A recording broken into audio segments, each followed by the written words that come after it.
Halo semua, sebelum menonton video ini, jangan lupa like, bagikan video ini, meninggalkan komentar dan subscribe channel ini agar teman-teman tidak ketinggalan pembahasan sejarah Simalungun lainnya.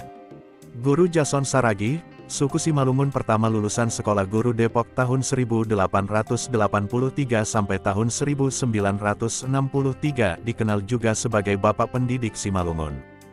Dari tulisan, Pendeta Juanda Haraya Purba Dasuha. Menjelang akhir abad ke-19, daerah Sumatera Timur sudah diduduki Belanda seluruhnya. Kesultanan Deli dan Serdang sudah tunduk kepada Belanda. Kerajaan Padang, Tebing Tinggi sekarang saat itu berada dalam wilayah kekuasaan Sultan Deli. Padang masa itu, masih dihuni rakyat yang masih berbahasa dan berkebudayaan Simalungun.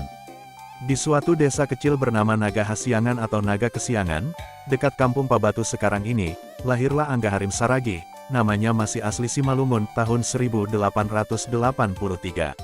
Ayahnya bernama Balim Saragih Sumbayak dan ibundanya bernama Urau Boru Purba.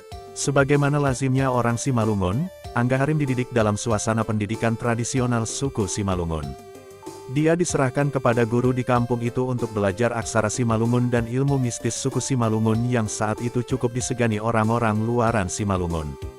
Pemerintah Belanda yang sudah menguasai Tebing Tinggi mendirikan sekolah pribumi di Tebing Tinggi. Angga Harim juga disekolahkan ayahnya ke sini. Tampak bahwa semangat menempuh kemajuan dengan pendidikan modern yang dikelola pemerintah Hindia Belanda, menarik orang kampung seperti Balim Saragih buat masa depan puteranya Angga Harim. Di sekolah Melayu, sebutan saat itu, dia belajar aksara Latin dan Arab Jawi. Berbeda dengan daerah Simalungun, saat itu Belanda masih diperhadapkan dengan perlawanan rakyat melawan Belanda. Pasukan Tuan Rondaheim dari Raya masih sering melakukan gempuran ke daerah pendudukan tentara Belanda. Daerah Simalungun barulah secara de jure diduduki Belanda usai Rondaheim meninggal dunia tahun 1891, sedangkan Sang Nawaluh Raja Siantar sudah dibuang Belanda tahun 1906 ke Bengkalis dan wafat 1913. Angga Harim lekas sekali kehilangan kedua orang tuanya. Di usianya 10 tahun ayahnya meninggal dunia disusul ibundanya tahun 1902. Dengan segala keterbatasannya, Angga Harim menghidupi dirinya mondok dari satu kerabat ke kerabat lainnya. Bosan mondok terus, Angga Harim mudik ke Naga Kesiangan dan memimpin padepokan silat tradisional Simalungun setelah berpisah dengan gurunya, Guru Silat Saidi. Tahun 1900, Controller Westenberg berkunjung ke Pamatang Raya dari Bangun Purba melalui Saribudolok. Saat itu Westenberg sudah berhubungan baik sekali dengan Raja Raya Tuan Sumayan Saragih Garingging Putera Tuan Rondaheim. Ikut dalam rombongan controller ini, Angga Harim.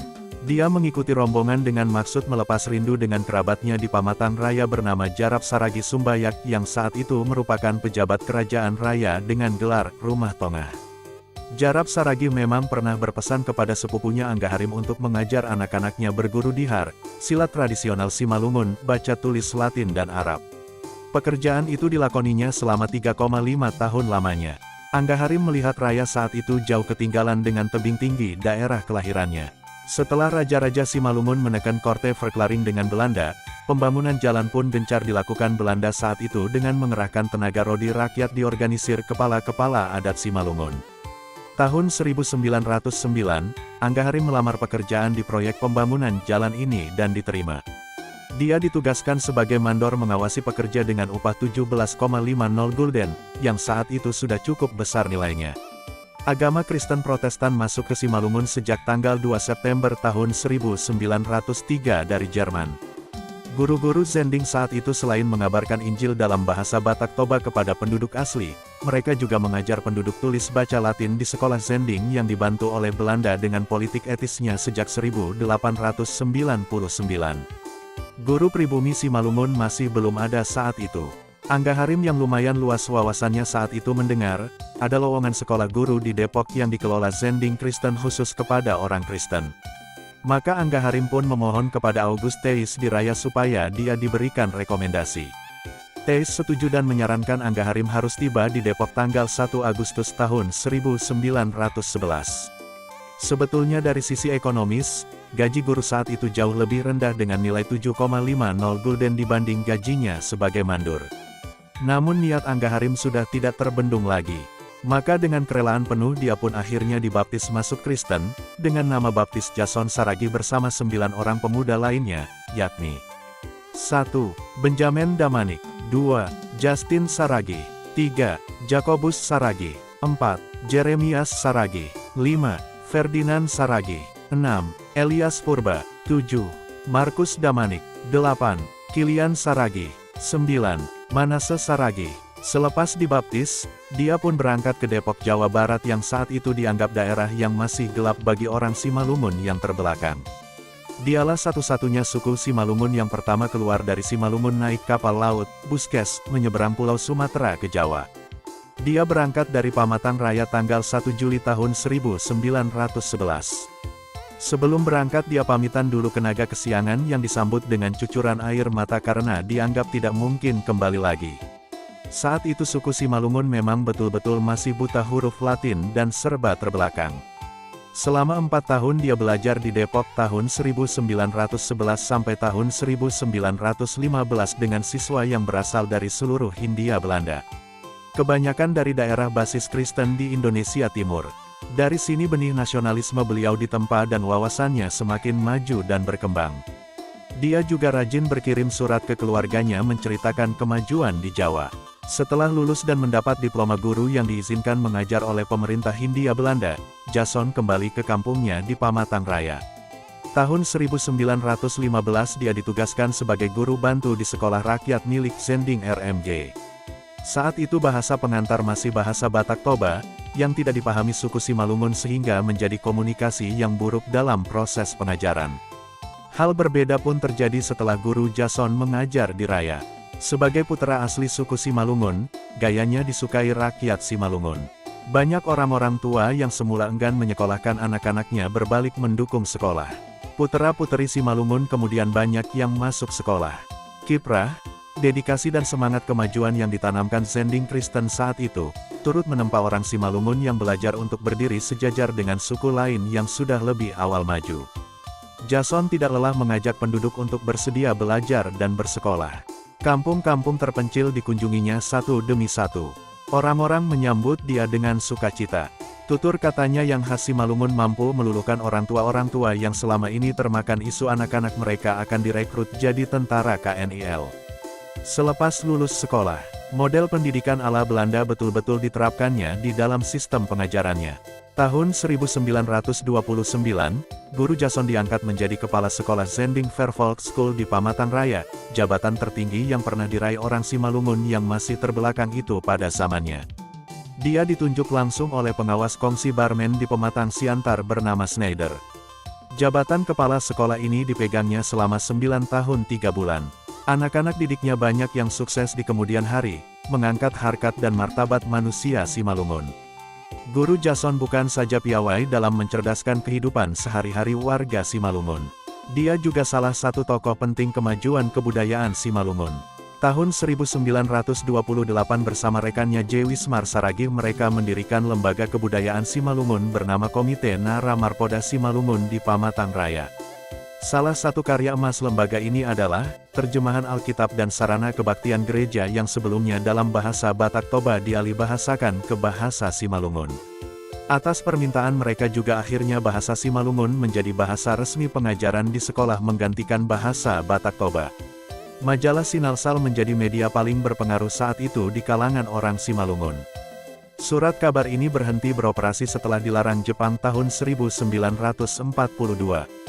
Kemudian karya monumental lainnya adalah Kamus Simalungun pertama yang ditulis pendeta J. Wismar Saragi dan terbit tahun 1937 dicetak di Laguboti. Kiprah beliau sebagai pendidik berlanjut terus sepanjang hidupnya. Selama 43 tahun beliau mengajar orang Simalungun di sekolah. Beliau pensiun tanggal 1 Februari 1958 di Pamatang Raya.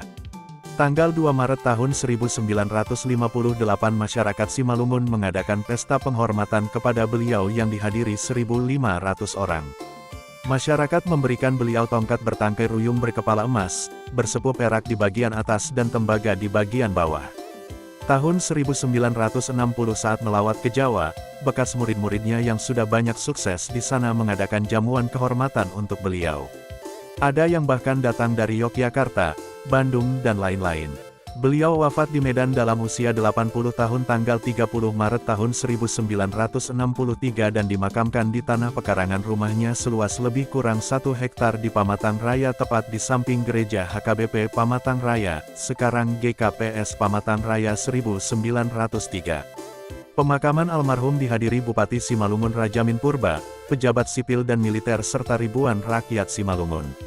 Istri beliau bernama Maria Borudamanik, dinikahinya pada tanggal 19 Juli tahun 1916 di Pamatang Raya. Putra-puteri beliau adalah 1. Baren Saragi Sumbayak lulusan HIK di Jawa dan jadi guru di Bandung. Pejuang RI pangkat terakhir kolonel salah seorang pendiri Divisi Siliwangi. 2. Rona Boru Saragi juga lulusan sekolah guru dan 4 tahun menjadi guru.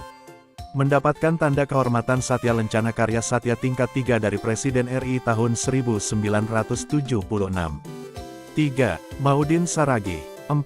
Amir Saragi Sumbayak. 5. Aben Saragi Sumbayak. Keduanya prajurit TNI yang gugur dalam pertempuran pasukan TNI pimpinan Jenderal Sudirman melawan Belanda pada tanggal 15 Desember tahun 1945 yang sekarang diperingati sebagai Hari Infanteri. 6. Liana Saragi. 7. Tohang Saragi. 8. Leila Saragi. 9. Osdar Saragi, dan 10.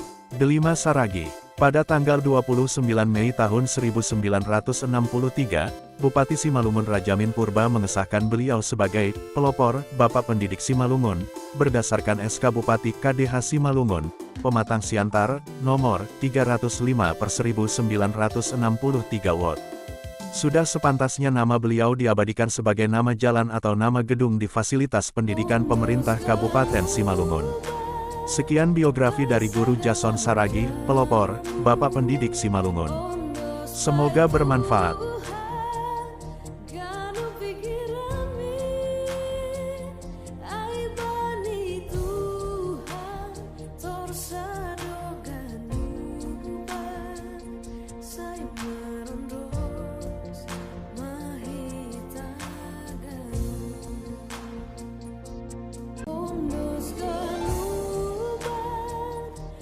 Segala